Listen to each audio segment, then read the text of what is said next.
Hugh Henshaw had never been a typical happy child. He felt he never got enough toys, and the ones he got, he never liked. Hugh was miserable during the drive back home from the restaurant after lunch with his parents. He had wanted to go to the arcade afterward, but Mum had said no. He had thrown a fit. They were used to his tantrums, but this was no ordinary tantrum. They were forced to leave town early, cutting their lunch short. It was a struggle to get him into the car. "We have to go home now, Hugh," Dad said, trying and failing to appease his son. The drive back home was mostly silent, except for some odd bits of conversation between his mum and Dad. Hugh sat at the back, sulking and looking out of the window. The long, winding road was free of cars. The stretch of road was fenced in by the forest on each side. They were moving very fast. Hugh watched the trees fly past as the car sped along. He usually enjoyed looking into the woods and trying to spot animals fast enough. It was his favorite thing to do on long drives, but today it held no appeal. The car had been zooming through the road for almost an hour. They were still some distance away from their home. The Henshaws lived away from the city, in a nearly run-down private estate left to Dad by his dead father. They had lived there for about a year now. Hugh hated it. It was far enough that eating at a fast food joint or even trying to do anything fun was almost like a chore. Hugh did not like that they had to live so far away. It was too remote. He wished he was closer to his friends in the town. Hugh began to fall asleep. He had almost wholly dozed off when the car jerked to a halt. His eyes snapped open. Dad got out of the car. Hugh did as well. The air outside was crisp, leaves rustled as a solitary breeze blew through the trees. He stood behind his mother, watching his father investigate. He had forgotten all about what he was sulking for. Hugh saw that there was blue fluid on the bonnet of the car. It dripped to the tarmac in lazy drops. Hugh looked around, there was nothing. He went to the back of the car and looked at the road. Out of the corner of his eye, he saw something scuttle across. Hugh caught a glimpse of it before it disappeared into the bushes. He blinked. He thought he had seen a spider, a gigantic spider. It was probably the biggest one he had ever seen. It was oily black with hairy skin. Hugh shouted, "Spider! Mom, Dad, we hit a spider. Both of you come to see." They rushed to where Hugh was. Hugh's dad was the first to go poke around the bush that Hugh had seen the spider disappear into. He found nothing. "I don't think there are any spiders that big, buddy," Dad said. He ruffled Hugh's hair before helping him back into the car. At home, Hugh could not get the image of the spider out of his mind.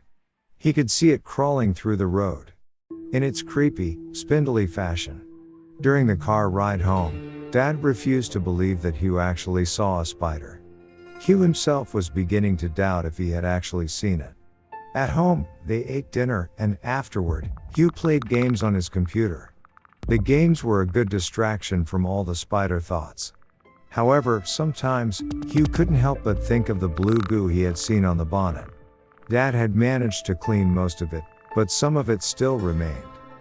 It was almost 11 o'clock when Mum finally came to take Hugh to bed. "I don't want to sleep," he screamed, loud enough to disturb their neighbors who lived miles away. She coaxed, cajoled, and bribed him with sweets before he finally relented. In bed, he was restless, sleep refused to come. He laid in his bed, listening to the sounds around him. There was the constant chirping of a cricket. At one time, he heard an owl hooting. Underneath it all, he could hear the humming of a fan in another room. Suddenly, a new sound mixed in with the rest. It was a faint scratching sound.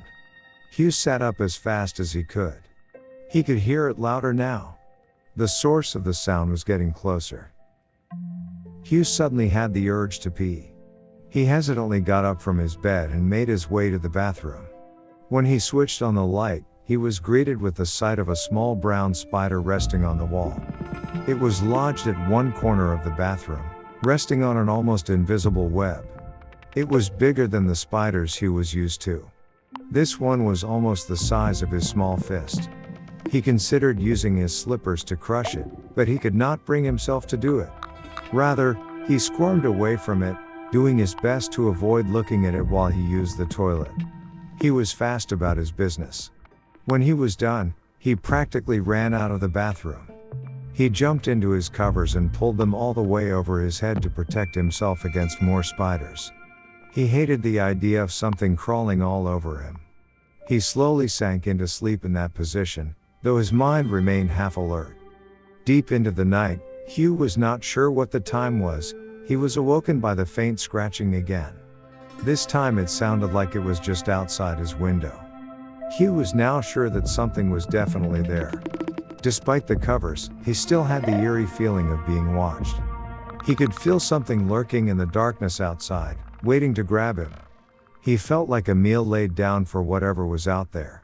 Sweat had broken out all over his body, soaking his sheets.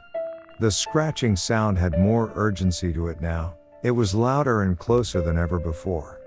Hugh could not take it anymore. He scrambled out of bed.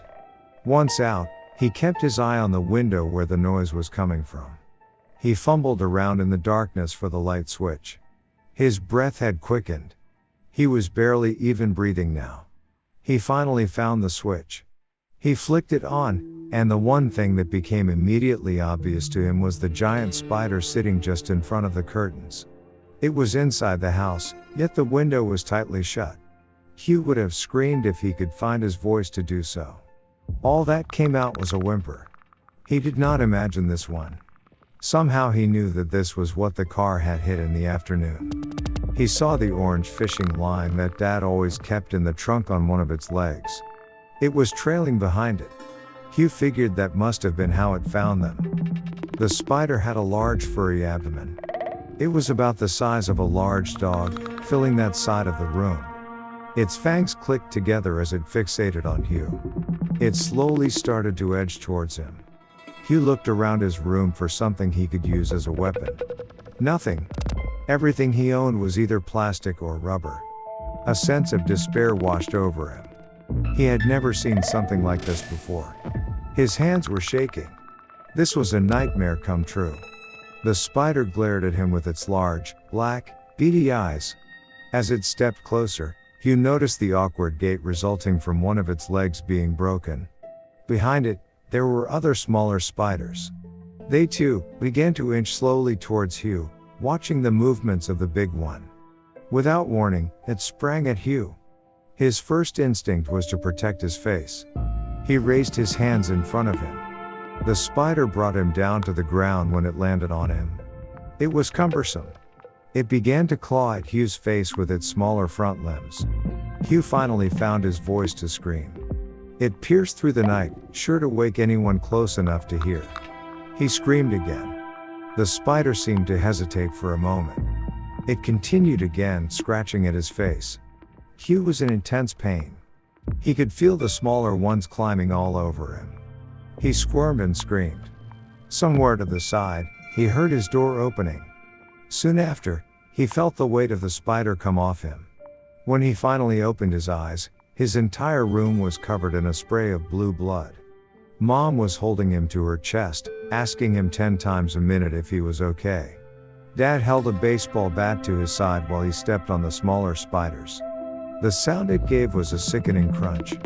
The big one did not die. It simply crawled cautiously around Dad, dripping blue blood all over the carpet. Its eyes were fixated on Hugh. It darted towards him again from the side, with one of its sharp legs in front of it. In the blink of an eye, Mom was in front of it. It pierced through her stomach. She cried out.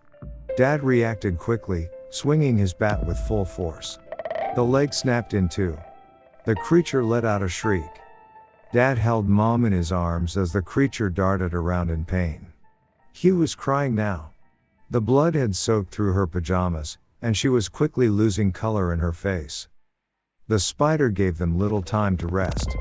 It grabbed Dad by the shirt while he had his attention on Mom. It shuffled backward with surprising strength. Dad struggled in futility. It made its way out of Hugh's room, breaking through the window, dragging Dad all the way with him, throwing him off the second floor onto the lawn outside. An even stronger panic overcame Hugh. He ran down the stairs and out the front door, hardly processing what had just happened. Outside there were hundreds of smaller spiders, crawling eagerly. He spotted his dad. The large one had already dragged him into a bush. Promptly the others swarmed his father. Left. Right. They came from all angles. Soon he could not even see his dad under the sea of spiders. Hugh had a strong urge to puke when he saw the scene. The giant spider rose up on its back legs and struck his father with full force, using his enormous fangs to sink into his chest like two steel daggers. Hugh closed his eyes tight and wished it all to go away. Bitter tears rolled down his eyes. He covered his ears to distort the sound of his dad's agony. As the muffled screams of his father grew ever so distant, Hugh repeated to himself, over and over, "This is not real, this is not real. It's just a dream." He screamed it to himself, drowning out his father's cries for help. Again and again. Until finally, everything was silent.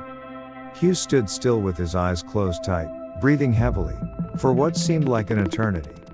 He opened his eyes to see a trail of blood leading away from the lawn into the woods just off the driveway. Nothing. Hugh listened intently, but not even the sound of crickets could be heard. Hugh knew his father was gone. He remembered his mom was still inside the house. He ran back inside up the stairs into his room to come to her aid, but she wasn't there. He followed a large blood pool back to his parents' room, where he found his mother lying lifeless next to her dresser with her cell phone in hand. Hugh went completely pale. Even when he heard the sirens and the police charge through the front door, he was found motionless, still staring at his mother. The police shook him, desperate to get his attention to figure out what had happened. But he never took his eyes off Mom. The cops only stopped shaking Hugh when he let out a sudden gasp. They followed his eyes to his mother. Her throat was moving. Paramedics immediately commenced CPR, beginning with compressions. Hugh finally began talking. "Please, Mom, wake up," he cried in a frenzy. After the 30th compression, they pulled out a mask to place over her face. The paramedic jumped back, hitting the wall on the other side of the room when he saw a huge black hairy spider the size of a tennis ball crawl out of her mouth and scurry under the bed. Hugh couldn't take it anymore. He let out a huge scream. His cries were horrific, it reverberated throughout the whole house. Even to this day, they say his scream still echoes throughout the walls of the house, at such a pitch, not even one cricket can be found for a mile around.